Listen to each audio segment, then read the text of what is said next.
Hello' students, মই ৰাহুল ছাৰে তোমালোকক স্বাগতম জনাইছোঁ জেএন ভেগাইট ইউটিউব চেনেললৈ। আৰু তোমালোকৰ হাতত আছে এতিয়া মাত্ৰ ২৭টা দিন, 27 ডেইজ এতিয়া কি আছে তোমালোকৰ হাতত আছে। পৰীক্ষা কোন তাৰিখে আছে তোমালোকৰ? পৰীক্ষা আছে তোমালোকৰ 18। তোমালোকৰ পৰীক্ষা কেতিয়া আছে? 18। তোমালোকৰ এক্সাম আছে 18 জানুৱাৰী। 18 জানুৱাৰী অৰ্থাৎ কিমান তাৰিখে? 18 জানুৱাৰী তাৰিখে কি আছে তোমালোকৰ পৰীক্ষা আছে। এতিয়া হাতত সময় বহুতে কম, হাতত সময় কি হৈছে বহুতে কম, কিন্তু ইমানো কম সময় নহয় যে তুমি এইকেইদিনতে কি কৰিব নোৱাৰা, নিজকে প্ৰস্তুত কৰি উলিয়াব নোৱাৰা। ঠিক আছে, সময় বহুত আছে। 24 ঘণ্টাকে ধৰা, 24 ঘণ্টাৰ যদি তুমি 10 ঘণ্টাকৈ যদি পঢ়াক দিয়া, তাৰপিছত তোমাৰ ৰিজাল্টে কি দিব? তোমাক নৱোদয় চিটটো দিব। গতিকে 18 জানুৱাৰীত আছে তোমালোকৰ পৰীক্ষা, 18 জানুৱাৰী। আৰু 18 জানুৱাৰী পৰীক্ষাৰ কাৰণে এতিয়া এইকেইদিনৰ ষ্ট্ৰেটেজি কেনেকুৱা হ'ব? যিমানবোৰ আমাৰ শিক্ষাৰ্থী আছা, তোমালোকে যিহেতু ক্লাছ কৰি আছা, আৰু তোমালোকৰ কি আৰম্ভ হৈ গৈছে? তোমালোকৰ এক্সাম, তোমালোকৰ আমি যিবোৰ টেষ্ট কণ্ডাক্ট কৰি আছো, এইবোৰ কি হৈছে? তোমালোকৰ টেষ্ট আৰম্ভ হৈ গৈছে। তোমালোকে কি কৰিছা? একেবাৰে টেষ্টবোৰ দিবলৈ আৰম্ভ কৰিছা। আৰু মই বাকীসকল শিক্ষাৰ্থীকো কৈছোঁ, যিসকলে আমাৰ তাতে ক্লাছ লোৱা নাই, সেইসকল শিক্ষাৰ্থীকো কৈছোঁ যে তোমালোকে এতিয়া যিমানবোৰ পঢ়িলা, পঢ়াবোৰ কি কৰা? ৰিভিজন কৰিবলৈ আৰম্ভ কৰা। কাৰণ তুমি যিখিনি পঢ়িছা সেইখিনি কি কৰিব লাগিব? তোমালোকৰ মনত থাকিব লাগিব। ঠিক আছে, আৰু পঢ়াবোৰকে পঢ়ি থাকিব লাগিব। আজি মই লৈ আহিছোঁ তোমালোকৰ ক্লাছ। তোমালোকৰ কিহৰ ক্লাছ? তোমালোকে হয়তো গমেই পাইছা যে আজি মই তোমালোকৰ কিহৰ ক্লাছ লৈ আহিছোঁ। তোমালোকে দেখিছা ইয়াতে, আজি তোমালোকৰ ক্লাছ কি আছে ওপৰতে? ভাষা জ্ঞান। ভাষা জ্ঞান বুলি কি আছে তোমালোকৰ আজি ক্লাছ, অৰ্থাৎ অনুচ্ছেদ মই আজি লৈ আহিছোঁ। ঠিক আছে, এতিয়া তুমি ভাবিছা যে আমাৰ এতিয়া বৰ্তমান চলি আছে আমাৰ ৰিভাইজ ক্লাছবোৰ। ঠিক আছে, তোমালোকৰ সংগীতা মেমে ক্লাছ কৰি আছে, মই ক্লাছ কৰি আছোঁ, আমি গোটেই টিমটো লাগি আছোঁ মাত্ৰ এটাই আশা, তোমালোকক যাতে আমি চিটটো দিব পাৰোঁ বা তোমালোকে চিটটো পাবলৈ সক্ষম হোৱা। এতিয়া আমি ক্লাছবোৰ কৰি আছোঁ, গণিত পঢ়িলে নহ'ব, মানসিক দক্ষতা পঢ়িলে নহ'ব, অসমীয়া ক্লাছ কি কৰিব লাগিব? সেই একেদৰে কি কৰিব লাগিব? গুৰুত্ব প্ৰদান কৰিব লাগিব। ত' ষ্টুডেণ্টছ, আমি বেছি দেৰি নকৰি কি কৰোঁ? আমি অনুচ্ছেদটোতনো কি কি আছে, অনুচ্ছেদটোতনো কি কি আছে আমি আৰম্ভ কৰোঁ। ঠিক আছে, সকলোৱে মনোযোগ দি শুনিবা। আৰু মই কি কৰিম? তোমালোকৰ লগে লগে কি কৰি যাম? একেলগে সমাৰ্থক শব্দ, বিপৰীত শব্দ কি আছে সেইবোৰ একেলগে কৈ যাম। ত' ষ্টুডেণ্টছ, আমি আৰম্ভ কৰিছোঁ। কি দিছে? কঠোৰ পৰিশ্ৰমে জীৱনৰ সফলতাৰ মূল মন্ত্ৰ। জীৱনৰ যিকোনো উদ্দেশ্য পূৰণ কৰিবলৈ পৰিশ্ৰম অতি প্ৰয়োজনীয়। অলসতা আৰু সহজ পথ অনুসৰণেৰে সফলতা লাভ কৰিব নোৱাৰি। উদাহৰণস্বৰূপে কৃষকজনে মাটিত কঠোৰ পৰিশ্ৰম কৰি শস্য ফলায়। তেওঁ যদি অলস হয়, তেন্তে পৰিয়ালৰ বাবে কি কৰিব নোৱাৰিব? খাদ্য যোগান ধৰিব নোৱাৰিব। এতিয়া আমি আকৌ ফাৰ্ষ্টৰ পৰা আহিছোঁ। ফাৰ্ষ্টৰ পৰা আমি চাই লওঁ যে কঠোৰ পৰিশ্ৰমে জীৱনৰ সফলতাৰ মূল মন্ত্ৰ। অৰ্থাৎ কঠোৰ পৰিশ্ৰম, বহুত বেছি পৰিশ্ৰম।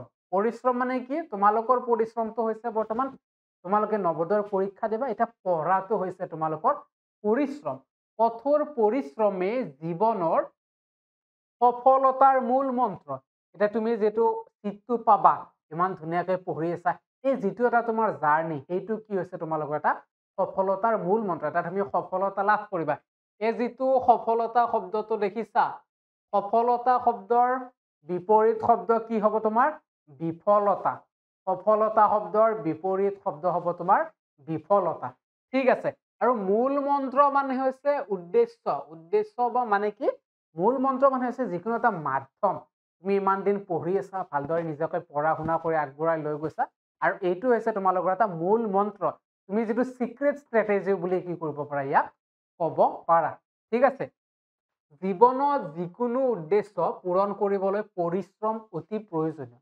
যে জীৱনত তুমি যদি যিকোনো উদ্দেশ্য, খেলুৱৈজনে ভাল খেলিব লাগিব, চাইণ্টিষ্টজনে কি কৰিব লাগিব? নিজৰ বিজ্ঞানৰ উদ্ভাৱন কৰিব লাগিব। আৰু তোমালোকে কি কৰিব লাগিব? উদ্দেশ্য, তোমালোকৰ উদ্দেশ্যটো হৈছে যে JNV তোমালোকৰ উদ্দেশ্যটো হৈছে বৰ্তমান JNV চিটটো পাব লাগিব আৰু জীৱনৰ যিকোনো উদ্দেশ্য পূৰণ কৰিবলৈ পৰিশ্ৰম অতি প্ৰয়োজনীয় আৰু জীৱনত তুমি যিকোনো কাম কৰিবলৈ তুমি এটা চিট পাবলৈ তুমি পঢ়িব লাগিব আৰু সেইটো হৈছে তোমাৰ কি পৰিশ্ৰম তুমি কি কৰা নাই দৈহিকভাৱে কি কৰা নাই তুমি কোনো পথাৰত খেতি কৰিবলৈ যাব দিয়া নাই তোমাক কি কৰিবলৈ কৈছে মা দেউতাই পঢ়িবলৈ কৈছে আৰু সেইটো পঢ়াটো হৈছে তোমাৰ পৰিশ্ৰম আৰু জীৱনত যিকোনো কাম কৰিবলৈ তুমি কি কৰিব লাগিব পৰিশ্ৰম অতি প্ৰয়োজনীয় মানে তুমি কষ্ট কৰিবই লাগিব আৰু তুমি তেতিয়াহে কি পাবা তুমি তোমালোকে এটা পৰীক্ষা দিবা যেহেতু তোমালোকে চিটটো পাবা কোনো মই বহুতবোৰ ক্লাছত কৈছো যে এনেই তোমালোকে কোনো চিটটো নোপোৱা বোলে মই এদিন আগত পঢ়িম 18 তাৰিখে পৰীক্ষা আছে মই 17 তাৰিখে গোটেই ৰাতিটো পঢ়িম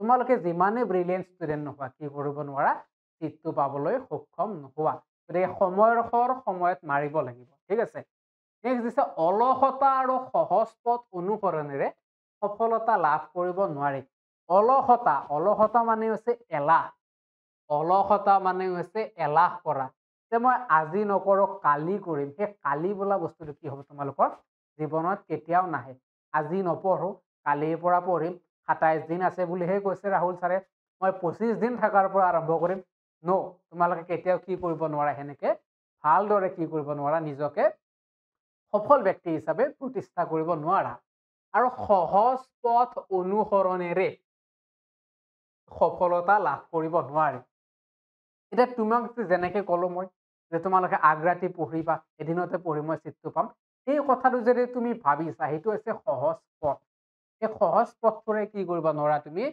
JNV চিট পাব নোৱাৰা এই সহজ পথেৰে তুমি কি কৰিব নোৱাৰা JNV চিট পাব নোৱাৰা আৰু তাৰে কাৰণে কি কৰিব লাগিব তোমালোকে পৰিশ্ৰম কি কৰিব লাগিব পৰিশ্ৰম কৰিব লাগিব কঠোৰ কি কৰিব লাগিব হাৰ্ড ওয়াৰ্ক কৰিব লাগিব হাৰ্ড ওয়াৰ্ক মিন্স তোমালোকে ভালদৰে পঢ়িব লাগিব ঠিক আছে যে তোমালোকে প্ৰয়োজনীয় বুলি কৈছে প্ৰয়োজনীয় মতে যেটো বস্তু আমাক লাগে এতিয়া আমি কি লাগিব পঢ়াটো লাগিব JNV চিট পাবৰ বাবে খাবৰ কাৰণে আমাক ভাত লাগিব যেটো আমি নহলে আমি নোৱাৰো গতিকে সেইটো যেটো বস্তু আমাক লাগে যেটো বস্তু নহলে আমি চলিব নোৱাৰো এটোকে কি বুলি কোৱা হয় প্ৰয়োজনীয় ঠিক আছে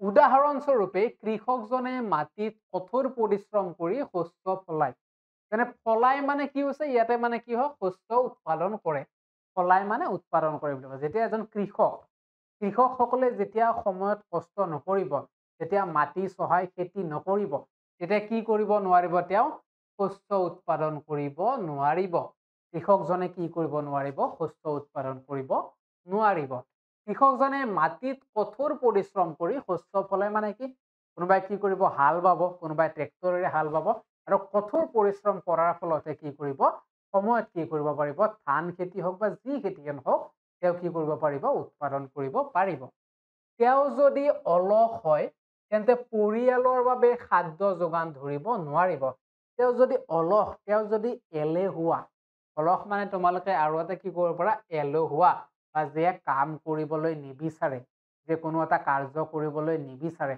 তেওঁ কি কৰা হয় এলেহুৱা বা অলস বুলি কোৱা হয় যদি কৃষকজন যদি অলস হয় তেওঁ কি কৰিব নোৱাৰিব পৰিয়ালৰ বাবে খাদ্য যোগান ধৰিব যোগান মানে কি বা প্ৰস্তুত কৰিব কি কৰিব নোৱাৰিব খাদ্য কি কৰিব নোৱাৰিব কৃষকজনে পৰিয়ালৰ বাবে খাদ্য যোগান ধৰিব নোৱাৰিব তো ষ্টুডেন্টস প্ৰথম তোমালোকৰ যেটো আছিলে তোমালোকে স্টেঞ্জাটো এটো মই ভাবিছো নিশ্চিতভাৱে কি কৰিব পাৰিছা তোমালোকে বুজি পাইছা তোমালোকক সমাৰ্থক শব্দ লগতে বিপৰীত শব্দ কি কৰিছো মই দুয়োটাই বুজাই দিছো সো আমি এটা নেক্সট তোমালোকৰ স্টেঞ্জাটোনো কি আছে আমি এবাৰ সেইটোলে কি কৰো আমি চকু ফুৰাও ঠিক আছে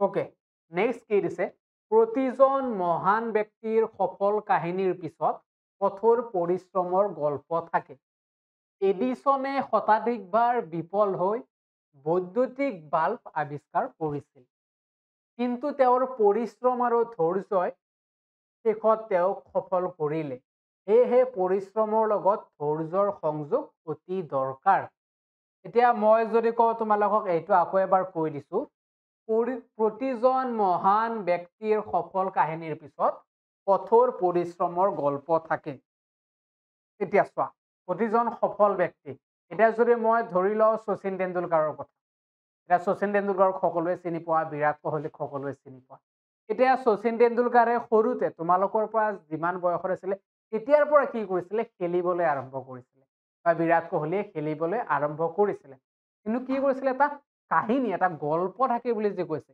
প্ৰতিজন মহান ব্যক্তিৰ সফল কাহিনীৰ পিছত কঠোৰ পৰিশ্ৰমৰ গল্প থাকে এতিয়া শচীন তেণ্ডুলকাৰে ৰাতিপুৱা 5টাতে উঠিছিলে তোমালোকৰ দৰে খেলিবলৈ গৈছিলে ফিল্ডত বহুত কষ্ট কৰিছিলে তাৰপিছত বহুত কষ্ট কৰি কি কৰিছে ভাৰতৰ হৈ কি কৰিলে তেখেতে ক্ৰিকেট খেলিলে গতিকে তেওঁৰ যিটো এটা কাহিনী সেইটো হৈছে এটা কি সফল কাহিনী সফলৰ বিপৰীত শব্দ হৈছে বিফল সফল হোৱাটো হ'লে কি হ'ব বিফল সফলৰ বিপৰীত শব্দ হৈছে বিফল আৰু সফলতাৰ বিপৰীত শব্দ হৈছে বিফলতা ঠিক আছে ষ্টুডেন্টস তোমালোকে বুজি পাইছা আৰু প্ৰতিজন মহান ব্যক্তিৰ সফল কাহিনীৰ পিছত কঠোৰ পৰিশ্ৰমৰ গল্প থাকে এতিয়া তুমি যেতিয়া চিটটো পাবা নৱোদয়ত তেতিয়া তুমিও ক'ব পাৰিবা মই ৰাতি ইমান দেৰিলৈকে পঢ়িছিলো ৰাতিপুৱা 5টাতে উঠিছিলো আৰু সেইটো হ'ব তোমাৰ কি সফল কাহিনী তোমাৰ যেতিয়া তোমাৰ পিছৰজন তোমাৰ ভাইটি ভণ্টিক ক'ব বোলে মই এনেকৈ পঢ়িছিলো তোমালোকেও এনেকৈ পঢ়া কষ্ট কৰিবা তেতিয়া কি পাবা চিটটো পাবা ঠিক আছে এডিছনে শতাধিকবাৰ বিফল হৈ বৈদ্যুতিক বাল্ব আৱিষ্কাৰ কৰিছিল এতিয়া তোমালোকে ভাবিছা যে এডিছন মানে এজন বিজ্ঞানী সেইজন হৈছে থমাস আলভা এডিছন তেখেতে কি কৰিছিলে শতাধিকবাৰ বহুত বাৰ কি কৰিছিল তেখেতে বিফল হৈছিল কি আৱিষ্কাৰ কৰাত বৈদ্যুতিক বাল্ব তোমালোকে যে ইলেক্ট্ৰিচিটি বাল্ব যে পোৱা তোমালোকে যে লাইট বুলি কওঁ আমি তেওঁ কি কৰিছিলে সেইটো আৱিষ্কাৰ কৰিছিল কিন্তু তেওঁ এবাৰতে আৱিষ্কাৰ কৰিব পৰা নাছিলে তেওঁ কিমান কৰিছিল বহুতবাৰ শতাধিক মানে 100 তাতকে কিমান 100 গুণ কি কৰিছিলে তেখেতে নিজে প্ৰথমতে বিফল হৈছিলে আৰু তাৰে পিছত কি কৰিছিলে তেখেতে বৈদ্যুতিক বাল্ব আৱিষ্কাৰ কৰিবলৈ কি হৈছিলে তেখেতে সক্ষম হৈছিল আৱিষ্কাৰ মানে হৈছে যিটো বস্তু এটা নতুন এটা বস্তু কি কৰা উদ্ভাৱন কৰা বৈদ্যুতিক বাল্ব নাছিলে কিন্তু তেখেতে কি কৰিছিলে আকৌ সেইটো কি কৰিছিলে মানুহৰ মাজলৈ আগুৱাই দিছিলে ঠিক আছে সেইটো কি কৰা আছে আৱিষ্কাৰ নতুন বস্তু উদ্ভাৱনটো কি কৰা হয় তেওঁলোকে কৰাটোকে কি বুলি কোৱা হয় আৱিষ্কাৰ ঠিক আছে কিন্তু তেওঁৰ পৰিশ্ৰম আৰু ধৈৰ্য্যৰ শেষত তেওঁ সফল কৰিলে এতিয়া তোমালোকে কি হৈছে ধৈৰ্য্য মানে হৈছে তোমালোকে কোনো এটা কামৰ প্ৰতি একেলগে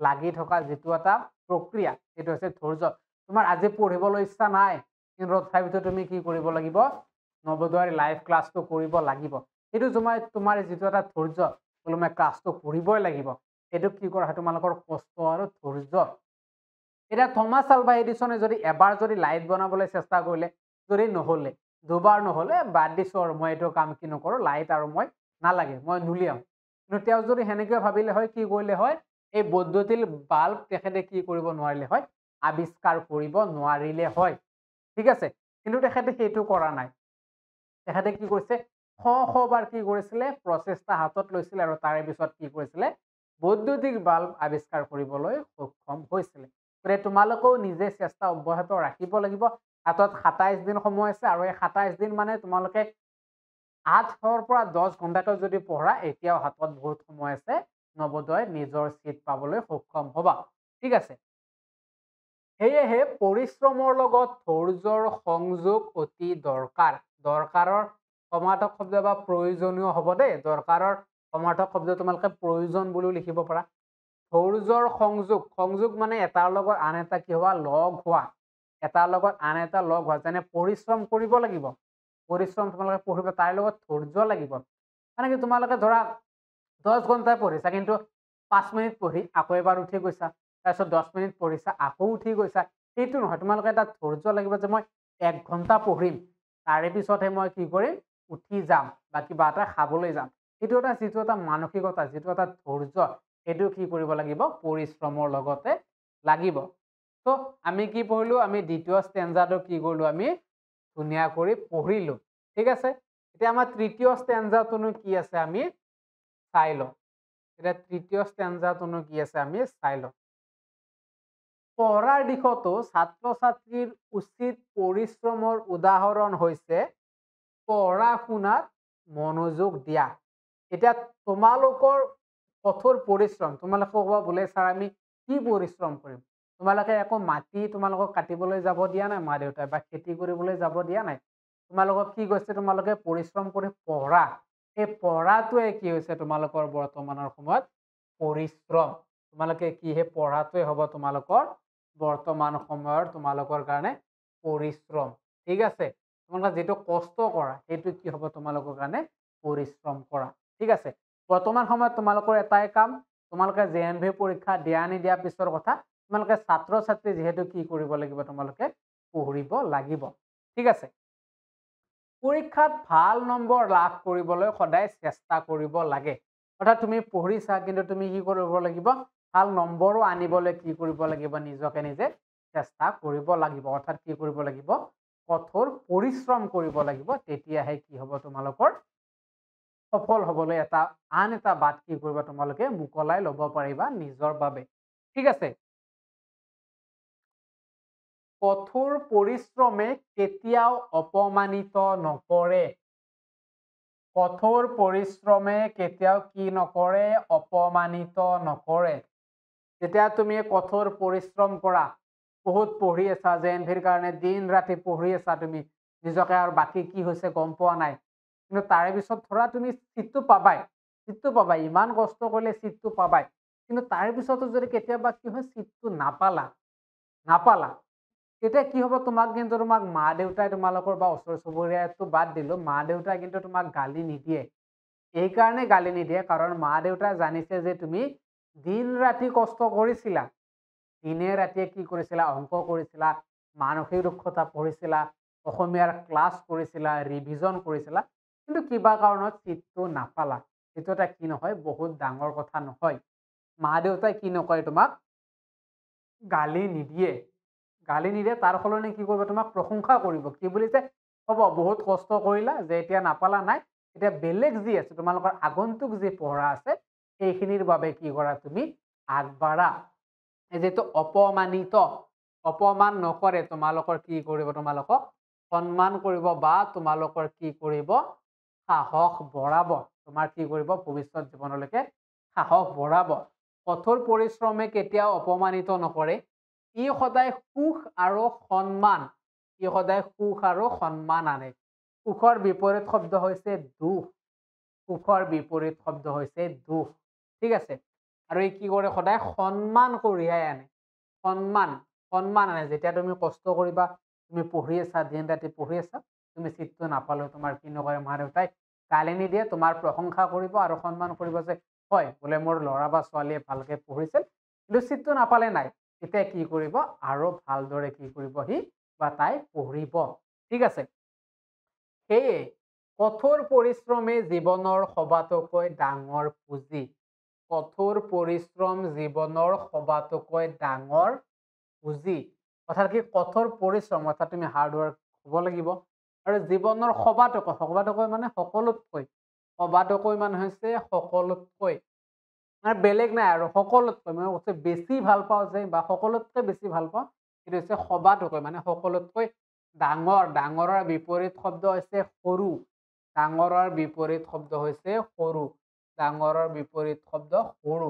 আৰু ডাঙৰৰ যদি আমি সমাৰ্থক শব্দ চাওঁ সেইটো হ'ব বৃহৎ ডাঙৰৰ সমাৰ্থক শব্দ যদি চাওঁ আমি এটা বৃহৎ আৰু যদি আমি বিপৰীত শব্দ চাওঁ সৰু ঠিক আছে সেইটো তোমালোকে কি কৰিবা মনত ৰাখিবা আৰু পুঁজি মানে হৈছে ধন বুলি কওঁ আমি যেটো আমাৰ এটা সাঁচতীয়া ধন বুলি আমি পুঁজিখিনি সাঁচতীয়া ধন বুলি কওঁ কিন্তু এইটো ষ্টেঞ্জাত তোমাৰ সাঁচতীয়া ধন হৈছে তোমাৰ কঠোৰ পৰিশ্ৰম যেটো কৰিছা তুমি সেইটো হৈছে তোমাৰ এটা সাঁচতীয়া ধনৰ নিচিনা মানে কি তুমি নিজৰ ওচৰত ৰাখিছা তুমি পঢ়াখিনি নিজৰ ওচৰত ৰাখিব পাৰিবা ভৱিষ্যত দিনলৈ কি হ'ব তোমাৰ কামত আহিব তো ষ্টুডেন্টস এইটোৱে আছিলে কি আছিলে তোমালোকৰ আজি ভাষা গানৰ অনুচ্ছেদ আশা কৰিছো তোমালোকে সকলোৱে কি কৰিছা বুজি পাইছা আৰু ইমান সুন্দৰকৈ বুজোৱাৰ পিছত মই কৈছো যে তোমালোকে হয়তো কোনো বুজি নোপোৱাকৈ থকা নাই ঠিক আছে তোমালোকে নিশ্চয় কমেন্ট বক্সত কমেন্ট কৰিবা স্যাৰ বুজি পাইছো বা পোৱা নাই এতিয়া আমি নেক্সট আহিছো আমাৰ প্ৰশ্নৰ মাজলৈ আহিছো আমি এতিয়া প্ৰশ্নতনো কি আছে প্ৰথমটো আমি প্ৰশ্ন চাওঁ। 1 নম্বৰ, সফলতাৰ মূল মন্ত্ৰ কি? জীৱনত সফলতা লাভ কৰিবলৈ হ'লে তাৰে মূল মন্ত্ৰনো কি হয়? 1 নম্বৰ দিছে অলসতা, মানে এলেহুৱা হ'ব লাগিব। কঠোৰ পৰিশ্ৰম, বহুত বেছি কষ্ট কৰিব লাগিব। তৃতীয় দিছে সহজ পথ বাছি ল'ব লাগিব। আৰু 4 নম্বৰটো হৈছে ভাগ্য। আৰু যি মানুহে ভাগ্যক লৈ কি থাকে, ধিয়াই থাকে, ভাগ্যক বিশ্বাস কৰি থাকে, সেই মানুহে 100%, 99.9% মানুহে কি কৰিব নোৱাৰে, জীৱনত সফল হ'ব নোৱাৰে। 1% ভাগ্য কিন্তু সকলোকে লাগিব, বা 0.1 ভাগ্য লাগিব। কিন্তু যে 99.9 ভাগ্যৰ ওপৰতে জীয়াই থাকে, সেই কঠোৰ পৰিশ্ৰম নকৰে, বা তোমালোকৰ যদি ভাগ্যৰ ওপৰতে জীয়াই থকা হ'ব আৰু সেইদিনা যি আহে মই কি কৰিম লিখি দিম, কিন্তু তেতিয়া কি কৰিব নোৱাৰা, তুমি চিটটো লাভ কৰিবলৈ সক্ষম নোহোৱা। ঠিক আছে, এই সফলতাৰ মূল মন্ত্ৰ হ'ব, ইয়াৰ এনসাৰটো কি হ'ব? অলসতা নহয়, সহজ পথ অনুসৰণ নহয়, ভাগ্য নহয়। তেন্তে ইয়াৰ শুদ্ধ এনসাৰটো কি হ'ব? ইয়াৰে শুদ্ধ এনসাৰটো হ'ব ইয়াৰে কঠোৰ পৰিশ্ৰম। কঠোৰ পৰিশ্ৰম হ'ব এইটো কি ইয়াৰে শুদ্ধ এনসাৰ। অৰ্থাৎ তুমি কঠোৰ পৰিশ্ৰম কৰিলেহে তুমি কি হ'ব পাৰিবা? সফল হ'ব পাৰিবা। ঠিক আছে, তো আমি নেক্সট কুৱেশ্যনটো কি আছে, আমি নেক্সট কুৱেশ্যনটো আমি চাই লওঁ। নেক্সট কুৱেশ্যনটো ইয়াতে কি দিছে তোমালোকে দেখা পাইছা নিশ্চয়। নেক্সট কুৱেশ্যনটো, এডিছনে কি আৱিষ্কাৰ কৰিছিল? অৰ্থাৎ থমাছ আলভা এডিছনে কি আৱিষ্কাৰ কৰিছিল বুলি অনুষ্ঠিত কোৱা হৈছিলে? 1 নম্বৰ বাছ, আমি যে বাছ গাড়ীত আহোঁ। 2 নম্বৰ বৈদ্যুতিক বাল্ব। 3 নম্বৰ হৈছে ৰেডিঅ'। আৰু 4 নম্বৰ হৈছে উৰাজাহাজ। এতিয়া তোমালোকে কোৱা যে থমাছ আলভা এডিছনে কি আৱিষ্কাৰ কৰা বুলি অনুষ্ঠিত উল্লেখ আছে? বাছ নহয়, এইটো বাছ নহয়। দ্বিতীয় আছে যিটো বৈদ্যুতিক বাল্ব, এইটো হৈছে শুদ্ধ উত্তৰ। থমাছ আলভা এডিছনে কি কৰিছিলে? বৈদ্যুতিক বাল্ব কি কৰিছিলে? থমাছ আলভা এডিছনে আৱিষ্কাৰ কৰিছিলে। এইটো হ'ব তোমালোকৰ কাৰেক্ট এনসাৰ। তোমালোকৰ অনুচ্ছেদটোত যে আছে যে থমাছ আলভা এডিছনে কি কৰিছিলে? বৈদ্যুতিক বাল্ব কি কৰিছিলে? আৱিষ্কাৰ কৰিছিলে। ৰেডিঅ' নহয় আৰু উৰাজাহাজো কি নহয়। ৰেডিঅ' আৰু উৰাজাহাজ নহয়।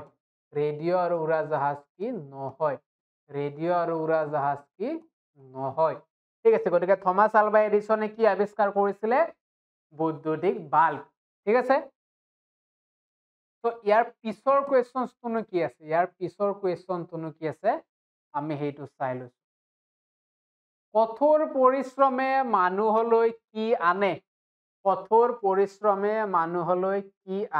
আমি সেইটো চাই লৈছো। ঠিক আছে, কঠোৰ পৰিশ্ৰমে মানুহলৈ কি আনে? 1 নম্বৰ অপমান আনে, 2 নম্বৰ সুখ আৰু সন্মান আনে, 3 নম্বৰ অলসতা নময় আনে, আৰু 3 নম্বৰ কি কৰে? বিপদ আনে। এতিয়া শুদ্ধ উত্তৰ কোনটো হ'ব ষ্টুডেন্টস? শুদ্ধ উত্তৰ কোনটো হ'ব তোমালোকৰ মতে? যে কঠোৰ পৰিশ্ৰমে আমি অনুচ্ছেদটোত কি পাইছিলো? মানুহক অপমান কঢ়িয়াই আনে নেকি? অশুদ্ধ উত্তৰ। অলসতা অশুদ্ধ উত্তৰ। বিপদ নমাই আনে অশুদ্ধ উত্তৰ। তেন্তে শুদ্ধ উত্তৰটো হ'ব সুখ আৰু সন্মান। কঠোৰ পৰিশ্ৰমে মানুহৰ জীৱনলৈ কি কঢ়িয়াই আনে? সুখ আৰু সন্মান কঢ়িয়াই আনে। এইটো হৈছে তোমালোকৰ শুদ্ধ উত্তৰ। ঠিক আছে, তো ইয়াৰ পিছত 4 নম্বৰ প্ৰশ্নটোনো কি আছে? আমি 4 নম্বৰ প্ৰশ্নটোলৈকে আহিছো, যে 4 নম্বৰ প্ৰশ্নটোনো তোমালোকৰ কি দিছে? আমি 4 নম্বৰ প্ৰশ্নটো এতিয়া চাই লওঁ। কৃষকে মাটিত কি কৰে? 1 নম্বৰ চাইকেল চলায়। 2 নম্বৰ অপশ্যন কঠোৰ পৰিশ্ৰম কৰি খেতি কৰে। 3 নম্বৰ আছে শস্য নষ্ট কৰে। আৰু 4 নম্বৰ আছে মাটিৰ ৰক্ষণাবেক্ষণ নকৰে। ইয়াতে যিটো ৰক্ষণাবেক্ষণ দিছে, ৰক্ষণাবেক্ষণ মানে চোৱা চিতা কৰা। মানে তুমি ফুলনি এখন কৰিছা, তাতে ফুলবোৰ কি কৰিছা তোমালোকে ৰুইছা। এই যিখন চোৱা চিতা কৰিছা, গৰু ছাগলী আহিছে নেকি, ফুলত পানী দিয়া হৈছে নে নাই, এই গোটেইখিনি কথা কি বুলি কোৱা হয়, ৰক্ষণাবেক্ষণ দিয়া বুলি কয়। ঠিক আছে, তো ইয়াৰে অপশনস কোনটো হ'ব ষ্টুডেন্টস? ইয়াৰে অপশন কোনটো কাৰেক্ট হ'ব? কোনটো এনসাৰ?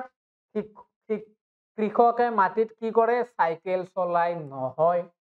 শস্যক অনুবদ্ধে নষ্ট নকৰে কৃষকে, বা মাটি ৰক্ষণাবেক্ষণ নকৰে, এইটো কি হ'ব? অশুদ্ধ।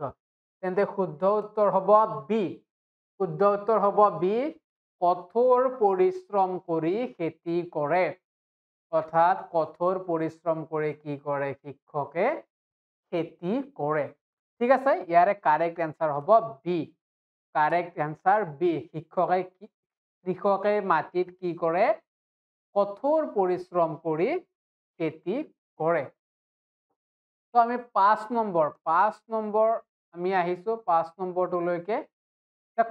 কঠোৰ পৰিশ্ৰমৰ লগত কি দৰকাৰ? যে কঠোৰ পৰিশ্ৰম কৰিলে নহব, তাৰে লগত আৰু কিনো দৰকাৰ, এইটো আমি চাই লওঁ। অপশনবোৰ চাই লওঁ আমি। কঠোৰ পৰিশ্ৰমৰ লগত কি দৰকাৰ? কঠোৰ পৰিশ্ৰমৰ লগত কি দৰকাৰ? কঠোৰ পৰিশ্ৰমৰ লগত কি দৰকাৰ বুলি তোমালোকে অপশন পাইছা? কি অপশন পাইছা তোমালোকে? 4টা। 1 নম্বৰ অপশন কি আছে? ধৈৰ্য। 2 নম্বৰ অলসতা। 3 নম্বৰ মিছা কথা কোৱা স্বভাৱ। 4 নম্বৰ সময় নষ্ট কৰা স্বভাৱ। কঠোৰ পৰিশ্ৰমৰ লগত তোমাক কি লাগিব? অনুচ্ছেদটোত আমি কি পাইছো? যে কঠোৰ পৰিশ্ৰমৰ লগত তুমি অলসতা কোনোবদ্ধে নালাগে, এলেহুৱা হ'ব নালাগিব। মিছা কোৱা কথা স্বভাৱ থাকিলে তুমি কি কৰিব নোৱাৰা? কঠোৰ পৰিশ্ৰম কৰিলে কি কৰিব নোৱাৰা? সফল হ'ব নোৱাৰা। আৰু সময় নষ্ট কৰা স্বভাৱ থাকিলেতো তুমি সফল হোৱাৰ কথা আশা বাদেই দিয়া। তুমি যদি এতিয়া পঢ়া শুনা নকৰা আৰু মনতে ভাবি আছা মই নৱোদয়ত চিটটো পাম, তুমি আজিৰ পৰা এই মুহূৰ্তৰ পৰা কি কৰা? এইটো কথা ভাবিবলৈ বাদ দিয়া। এইটো কথা ভাবিবলৈ তুমি কি কৰা? এই মুহূৰ্তৰ পৰা তুমি বাদ দিয়া যে তুমি নৱোদয়ত চিটটো পাবা। আৰু কোনোপধ্যে তুমি চিটটো নোপোৱা যদি কি তুমি এনেকে ভাবি আছা। এতিয়াও হাতত 27 দিন সময় আছে। এতিয়াও হাতত 27 দিন সময় আছে। ভালদৰে পঢ়া শুনা কৰা আৰু নিজৰ সপোনটোৰ লগতে মা দেউতাৰ তথা শিক্ষকৰ সপোনটো, তোমাৰ সপোনটো কি কৰা? পূৰ কৰা। গতিকে পৰিশ্ৰমৰ লগত কি দৰকাৰ? শুদ্ধ উত্তৰ হ'ব ধৈৰ্য। পৰিশ্ৰমৰ লগত কি দৰকাৰ? ধৈৰ্যৰ দৰকাৰ। অৰ্থাৎ পৰিশ্ৰমৰ লগত তুমি কি কৰিব লাগিব? ধৈৰ্য লাগিব তোমাক। যে মই 1 ঘন্টা পঢ়ি থাকিম মানে টেবুলত বহিম, পঢ়িয়ে থাকিম, তাতে মোক যোনে নামাতক মই কি নকৰো? উঠি নাযাওঁ। গতিকে সেইটো হৈছে তোমাৰ যিটো একতা বা তোমাৰ কি? ধৈৰ্য শক্তি, যিটো তোমাৰ মানসিকতা, এইটো হৈছে তোমাৰ পৰিশ্ৰমৰ লগত লাগিব। ঠিক আছে ষ্টুডেন্টস, আমি আজি এইটো অনুচ্ছেদ কি কৰিলো? আমি আলোচনা কৰিলো। আশা কৰিছো তোমালোকে সকলোৱে কি কৰিছা? অনুচ্ছেদটো বুজি পাবলৈ কি হৈছা? সক্ষম হৈছা। ঠিক আছে, তোমালোকে কি কৰিছা? অনুচ্ছেদটো বুজি পাবলৈ কি হৈছা? সক্ষম হৈছা। আশা কৰিছো যে তোমালোকে অনুচ্ছেদটো কি কৰিছা? বুজি পাবলৈ সক্ষম হৈছা। ঠিক আছে ষ্টুডেন্টস, তো এইটোৱে আছিল তোমালোকৰ আজিৰ অনুচ্ছেদ। তো এতিয়া আশা কৰোঁ তোমালোকে যদি কিবা বুজি পোৱা নাই কমেন্ট কৰিবা, বা আমাৰ ক্লাছৰ যিমানবোৰ ষ্টুডেন্টছ আছা তোমালোকে কি কৰিবা? আমাৰ ক্লাছত সুধিব পাৰিবা। আৰু বাকী ষ্টুডেন্টছবোৰেও আমাক সুধিব পাৰিবা যে ছাৰ এইটো কিবা বুজি পোৱা নাই, এই শব্দটোৰ অৰ্থনো কি, বা এইটো শব্দৰ কিবা অৰ্থ আছে নেকি? বিপৰীত শব্দ, সমাৰ্থক শব্দ, প্ৰায়বোৰ কি কৰিছো মই তোমালোকক ইয়াতে কৈ দিছো। আৰু যদি তোমালোকে কিবা বুজি পোৱা নাই তোমালোকে কমেন্ট বক্সত কি কৰিব পাৰা? সুধিব পাৰা। ঠিক আছে ষ্টুডেন্টছ, এইটোৱে আছিল তোমালোকৰ আজিৰ অনুচ্ছেদ। আৰু ইয়াৰ লগে লগে মই আমাৰ সকলো ষ্টুডেন্টছকে এটা এনাউন্সমেন্ট দিব বিচাৰিছো। আমি অহা 21 তাৰিখে, অহা 21 ডিচেম্বৰ অৰ্থাৎ শনিবাৰে আমি JNV আমি টিম উপস্থিত থাকিম যোৰহাট জিলাত। আৰু যোৰহাট জিলাৰ আমাৰ যিমানবোৰ ছাত্ৰ ছাত্ৰী আছে, ছাত্ৰ ছাত্ৰীৰ লগত আমাৰ এটা মিটআপ আছে। মানে কি আমাৰ এটি অনুষ্ঠান আছে, মত বিনিময় অনুষ্ঠান আছে, বা তোমালোকে কেনেকে কি কৰিছা, কেনেকে প্ৰিপাৰেচন কৰি আছা সেইবোৰ বিষয়ে কি কৰিম আমি আলোচনা কৰিম ঠিক আছে আৰু অনুষ্ঠানটো হ'ব ক'ত অনুষ্ঠানটো হ'ব তোমালোকৰ Jorhat press club Jorhat press ক্লাবত কি হ'ব আমাৰ অনুষ্ঠানটো ৰাতিপুৱা 9 বজাৰ পৰা গতিকে সময়টো সকলোৱে মনত ৰাখিবা ষ্টুডেন্টস ৰাতিপুৱা 9 বজাৰ পৰা আমাৰ কি হ'ব অনুষ্ঠানটো আৰম্ভ হ'ব গতিকে কি কৰিবা তোমালোকে সময়মতে আহিবা আৰু সময়ৰ ভিতৰত আহি কি কৰিবা আমাক লগত মিলিত হবা বুলি আমি আশাবাদী আৰু যোৰহাট প্ৰেছ ক্লাব বহুত বেছি দূৰ নহয় তোমালোকে বৰুৱা চাৰিআলিৰ পৰা সোনকালে কি পাবা বা তোমালোকে খোজকাঢ়িও যাব পাৰিবা বা টেম্পো বা ই ৰিক্সাত তোমালোকে জাৰিব পাৰিবা আৰু ঠিক আছে আৰু সাৰ্কিট হাউচৰ পৰাও কি হয় তোমালোকৰ বহুত বেছি দূৰ নহয় আৰু মেগনাম ডাইনেষ্টিকৰ ফ্ৰণ্টে কি হ'ব তোমালোকে দেখা পাবা যোৰহাট প্ৰেছ ক্লাব ঠিক আছে আমাৰ ষ্টুডেন্টছক কৈছো এতিয়া তোমালোকক আকৌ এবাৰ মই কি কৰিছো তোমালোকক মনত পেলাই দিছো তোমালোকে ডেটটো মনত ৰাখিবা ডেটটো হৈছে 21 ডিসেম্বৰ 21 ডিসেম্বৰ শনিবাৰ ঠিক আছে শনিবাৰে কি থাকিম আমি ক'ত উপস্থিত থাকিম যোৰহাট প্ৰেছ ক্লাবত আমি কি থাকিম টিম জেএনভি গাইডৰ আমি শিক্ষকসকল কি থাকিম তোমালোকৰ লগত উপস্থিত থাকিম গতিকে আশা কৰিছো তোমালোকে সকলোৱে আহিবা আৰু আমাৰ লগত বিভিন্ন আলোচনাত পৰীক্ষা সম্বন্ধীয় আলোচনাত কি হ'ব তোমালোকে মিলিত হবা তো ষ্টুডেন্টস আজিলৈকে এৰিছো তোমালোকে আশা কৰিছো গোটেই অনুচ্ছেদটো বুজি পাইছা আৰু যিসকল ষ্টুডেন্টছে নতুনকৈ আহিছা আমাৰ চেনেলত নতুনকৈ আহিছা বা আমাৰ চেনেলত নতুনকৈ শিকিবলৈ ইচ্ছা প্ৰকাশ কৰি চেনেলটো চাইছা তেওঁলোকে আমাৰ গোটেই চেনেলটো কি কৰিবা সাবস্ক্ৰাইব কৰি দিবা আৰু আগন্তুক দিনলৈকে তোমালোকৰ ভৱিষ্যত গঢ়িব পৰা ভিডিঅ কি হ'ব আমাৰ চেনেলত উপলব্ধ হ'ব তো ষ্টুডেন্টস আজিলৈ সামৰিছো ধন্যবাদ